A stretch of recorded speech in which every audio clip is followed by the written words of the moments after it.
আজকে তোমাদের শোনাবো কবরস্থানের ডায়েরি, যেখানে লেখা ছিল মৃত্যুর তারিখ।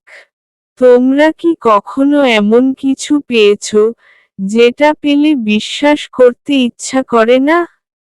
একটি পুরনো কবরস্থান, এক রহস্যময় ডায়েরি, আর তাতে লেখা থাকে তোমার নিজের মৃত্যুর তারিখ।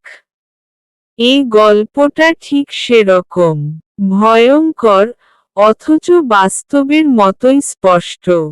ড্যাশ ড্যাশ ড্যাশ হ্রস্ব উকার্দ্র 23 বছর বয়স। কলেজে পড়ে, অ্যাডভেঞ্চার আর রহস্য ভালোবাসে। তার শহরের বাইরে আছে এক পুরনো কবরস্থান, লোকের মুখে শুনেছে ওখানে অদ্ভুত জিনিস পাওয়া যায়। এক বিকেলে সে গেল সেখানেই। মাটি খুঁড়তে খুঁড়তে পায় একটি পুরনো, ধুলোমাখা লাল চামড়ার বাঁধানো ডায়েরি। কিন্তু ডায়েরির পাতাগুলো ছিল অদ্ভুত। প্রতিটি পাতায় লেখা একটি নাম, সঙ্গে মৃত্যুর তারিখ। প্রথমে সে ভাবল এটা হয়তো পুরনো কবরস্থানের রেকর্ড। কিন্তু সমস্যা শুরু হয় যখন সে দেখে তার এক বন্ধুর নামও আছে সেই তালিকায়। সেখানে লেখা, সোহম দত্ত, মৃত্যু 17ই জুলাই। রুদ্র ভয় পেল না, বরং হাসল, এই তো ভুয়ো গল্প। পরদিন সকালে ফোন আসে। মোবাইল কলে কাঁপছে রুদ্রের হাত। সোহম বাইকে অ্যাক্সিডেন্ট করে মারা গেছে আজ সকালে। রুদ্রের পায়ের নিচ থেকে মাটি সরে গেল। তালিকার তারিখ মিলে গেল। ঠিক সময়েই। ডায়েরির পাতা উল্টাতে উল্টাতে হঠাৎ সে দেখে, রুদ্র সেন, মৃত্যু 21শে জুলাই। মানে, এখন থেকে 3 দিন পর। সে হতবাক। এ কি কোনো ধোঁকা? কিন্তু তার চোখের সামনে তো এক বন্ধু মারা গেছে, এবার কি সে নিজেই? রুদ্র সেই রাতে ঘুমাতে পারে না। বন্ধুদের বলে, তারা হাসে, ভাবে মজা করছে। সে বাড়ি ছাড়ার চেষ্টা করে, ট্রেনের টিকিট কাটে, কিন্তু ট্রেন বাতিল হয়ে যায়। প্ল্যাটফর্মে দাঁড়িয়ে, ট্রেন না আসায় হতাশ মুখ। সব চেষ্টাই ব্যর্থ। যেন কেউ বা কিছু তাকে রক্ষা করতে দিচ্ছে না। সে আবার যায় কবরস্থানে। এক বৃদ্ধ কবর রক্ষক তাকে চুপচাপ ডাকেন।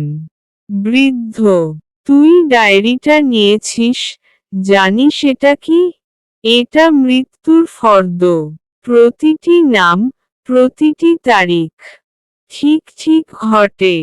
এটা কেউ লেখে না, এটা নিজে নিজেই লেখা হয়।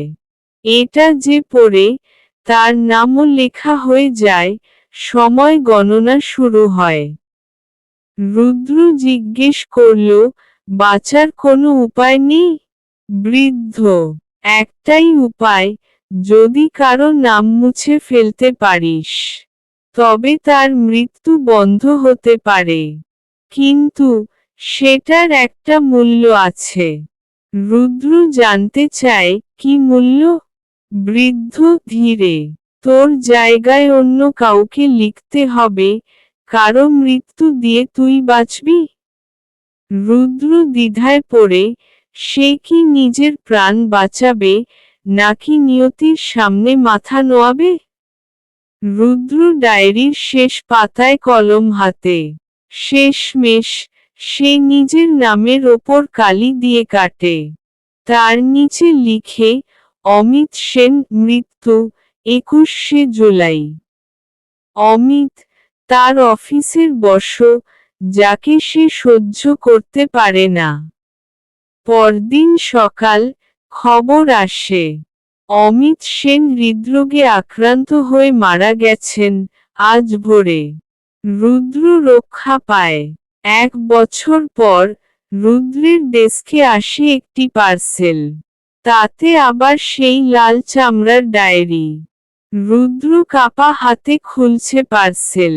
তিনি দেখে, শেষ পাতায় লেখা আছে, রুদ্র সেন মৃত্যু 21শে জুলাই, 1 বছর পর। এবার কাউকে দিতে না পারলে, এবার সত্যিই শেষ। ভয়ঙ্কর সঙ্গীতের মাঝে লেখা ভেসে ওঠে, মৃত্যু কখনো পিছিয়ে যায়, কিন্তু সে ভুলে না। ডায়েরিটা তুমি পেয়েছ মানেই, তুমি তার শিকার। এই গল্প যদি তোমার বুকের ভিতর ঠান্ডা স্রোত বইয়ে দেয়, তাহলে লাইক দিও, শেয়ার করো আর সাবস্ক্রাইব করো আরও ভয়ঙ্কর সত্য গল্পের জন্য। কমেন্টে লিখো, যদি ডায়েরি তোমার হাতে আসতো, তুমি কাকে বেছে নিতে?